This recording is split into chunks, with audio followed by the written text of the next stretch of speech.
Good afternoon. Today I'm going to be reviewing the Pagani design PD-1701 V4. This watch is available from Trendy Men's Watch Store on AliExpress for €104. So firstly, let's look at the box that the watch comes in, and then I'll talk you through the other items one gets with the piece. So the watch comes in this blue cardboard box. One removes the lid. There's a piece of foam to protect the watch, and the watch sits in the base on a piece of foam inside a foam cutout panel, as one would expect. Although basic, it does suffice in protecting the watch in shipping from any damage. I think it's perfectly acceptable to use this basic style of cardboard watch box, bearing in mind it's a low tier price point piece at only €104. With regards to the items, this is the owner's instruction manual, clear concise diagrams. The instructions are in English, and it details the operation of the movement used, which is the Seiko VK63 Mecha Quartz. This is the plastic guarantee card. As usual, the reverse isn't filled in, however I'm pleased to report the PD-1701 is covered by the usual 12-month international guarantee.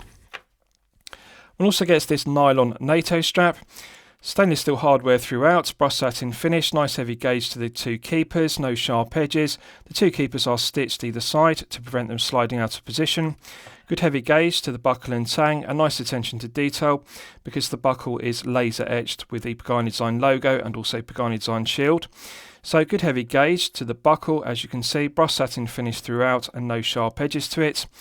The nylon feels quite stiff, like ballistic nylon, and I think it will break in with daily use and become very soft and supple. Plenty of holes to allow for fine tuning the length. It will fit up to an 8-inch wrist.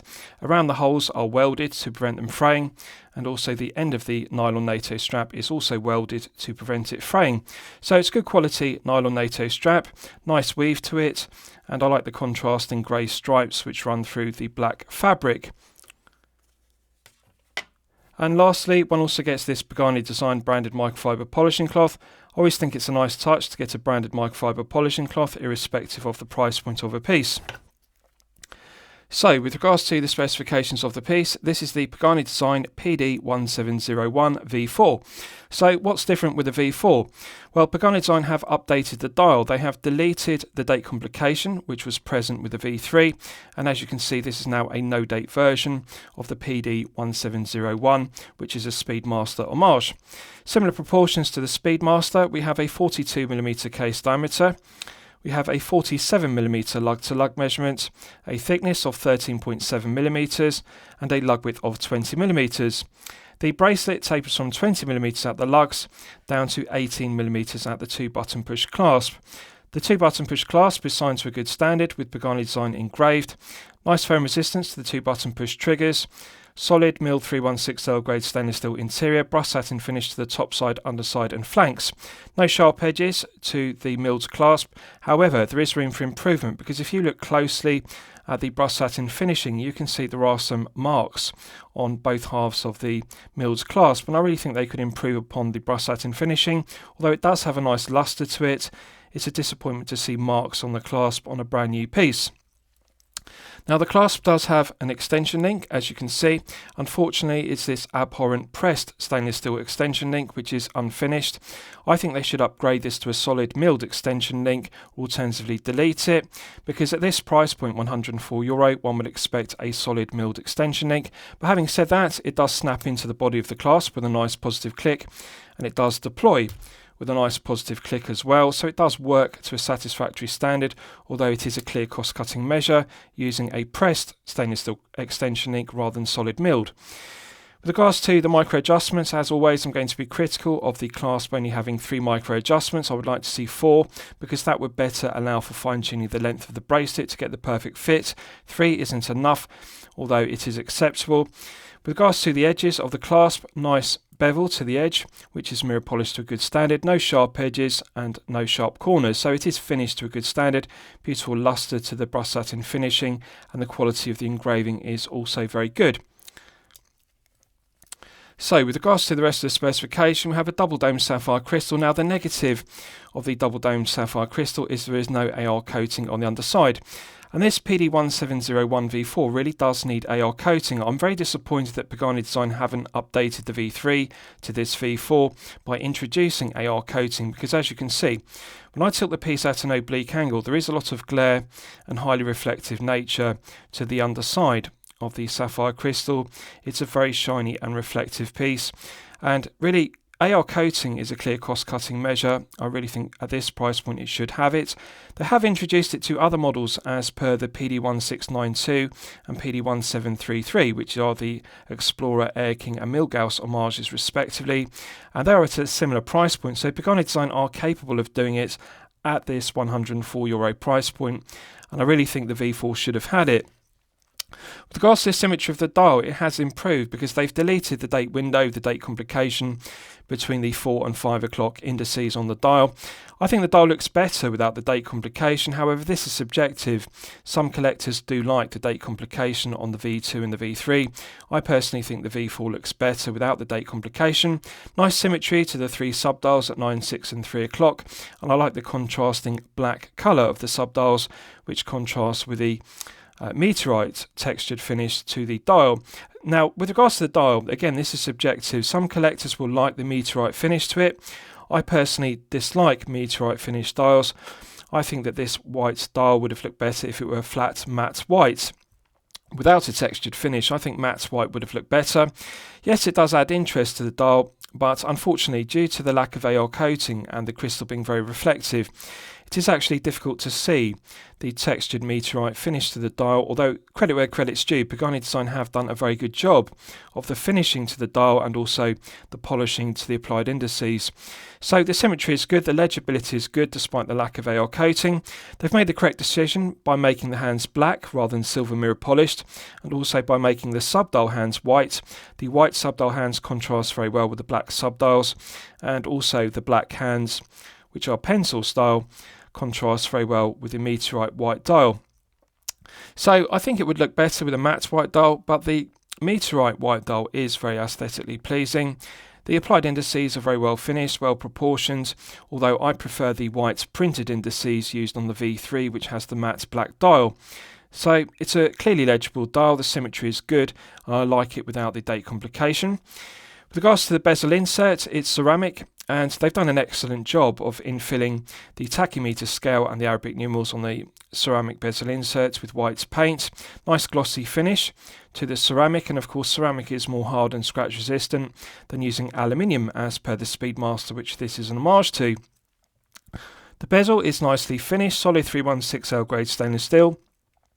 Mirror polished to a good standard, nice undercut to it, which is also mirror polished, and it does a good job of being an homage to the Speedmaster bezel.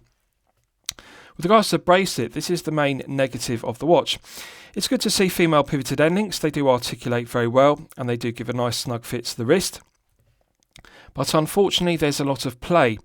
Longitudinal play, lateral side-to-side play, and up and down play in every direction. If you look at the play, it's significant. We're looking at 1 to 2 millimeters of play in every direction. The problem with the female pivoted end links being loose like this is they rattle. Now, all of the links in the pushpin links are also very sloppy and slack, as you can see. In every single one of the links, we've got play, lateral side-to-side play, up and down play, and longitudinal play in every direction. And the cumulative effect of all that play is the bracelet rattles on wrist, and it makes an annoying rattling sound. The other problem with the gaps in the links is it tends to pull arm hairs because it catches the arm hairs in between the centre links, and therefore it rattles and also pulls arm hairs, so it's uncomfortable. Another disappointment is the underside to the flanks. On the underside of the edge of the bracelet, the flanks, it still has sharp edges as per the V2 and the V3. Now, I was hoping Pagani Design would improve the quality of the finishing on this V4 to the finishing of the bracelet. The centre links underneath have sharp edges to the centre links, and they feel scratchy against the wrist, and the underside to the edge of the bracelet, the flanks, also have a sharp edge. So this is a very scratchy bracelet. It's uncomfortable to wear. Now, I do think the head of the piece is excellent. It's well finished. There are no sharp edges to the underside to the flanks, which is good.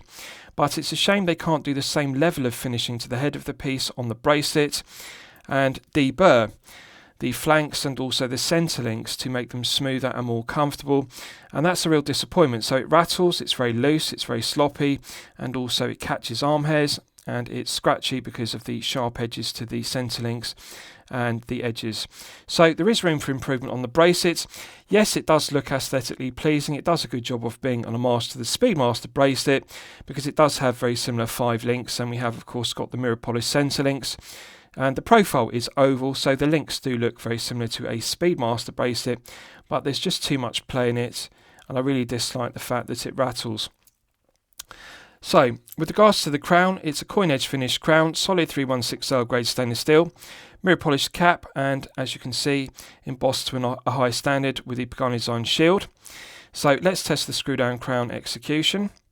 The screw down crown provides an effective hermetic seal to 100 meters of water resistance, which is good. Absolutely silky smooth, it feels very smooth to unwind.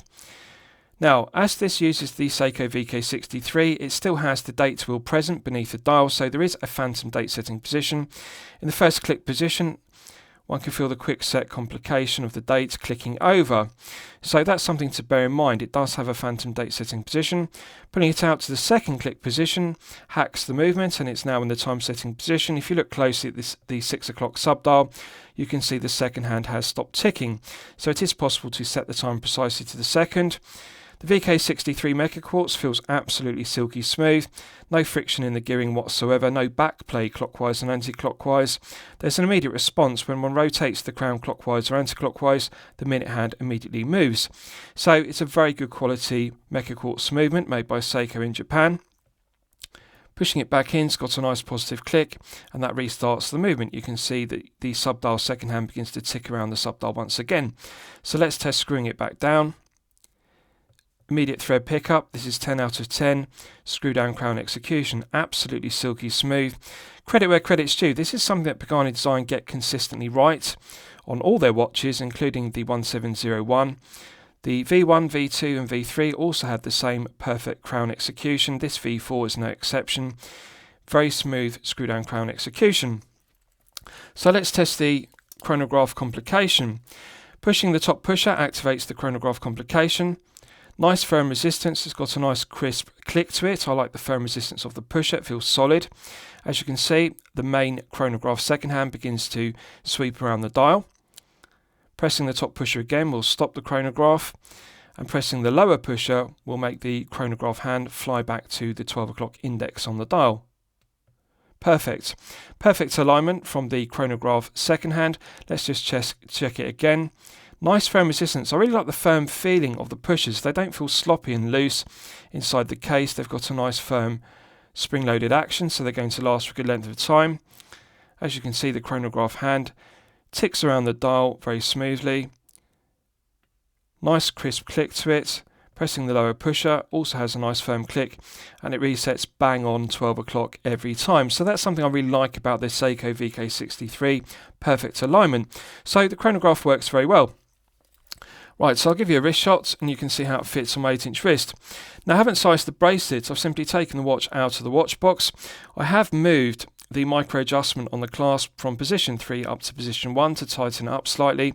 As you'll know from my previous reviews, I like to size my bracelets loose so I can always slide an index finger underneath the bracelet and clasp at all times. So this will actually fit up to a 9-inch wrist, because I have moved the micro adjustment up from 3 to 1. It's a very long bracelet, no problems whatsoever. If you have an 8.5 to 9-inch wrist, this will fit you, plenty of links. So as you can see, nice wrist presence at 42mm. Now, as you'll know from my previous reviews, I consider 48mm to be the sweet spot. That is the perfect lug-to-lug measurement. This is 47, so it's very close to perfection. The lug-to-lug measurement feels very good. 47 is very good for a 42mm head of the piece.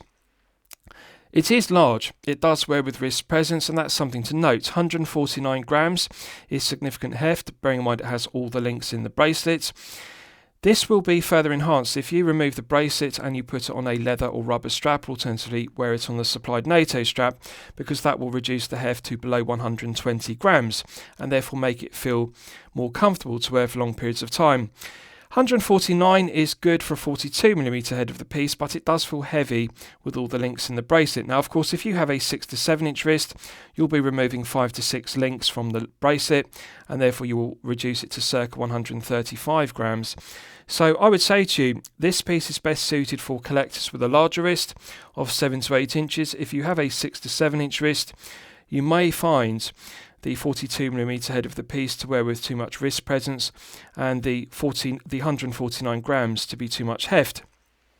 The thing I like about it is it's surprisingly low profile for a 42mm, bearing in mind it has a double dome sapphire crystal. This is only 13.7mm thick, so it will easily slip underneath a shirt cuff if you wear business shirts. It does a good job of being an homage to the Speedmaster because it does have similar proportions to the Speedmaster, 42mm by 47. Now, with regards to the taper of the bracelet, they have made the correct decision. 20 tapering down to 18 is the correct taper. I'm pleased they didn't use a straight and parallel bracelet, 20 at the lugs, 20 at the clasp. 20 to 18 does give a good taper, and it is slight, so I think they've made the right decision rather than using a 20 tapering down to 16, which would be too much. The thickness of the clasp is also correctly proportioned. I think the width of the clasp and the length is correct. It's just a shame it doesn't have 4 micro adjustment holes. So nice wrist presence, nice heft. It is comfortable to wear despite the sharp edges to the underside to the flanks and also the sharp edges to the centre links in the bracelet and the fact it pulls arm hairs. I think that this would be further enhanced wearing it on a strap, but it is finished to a good standard.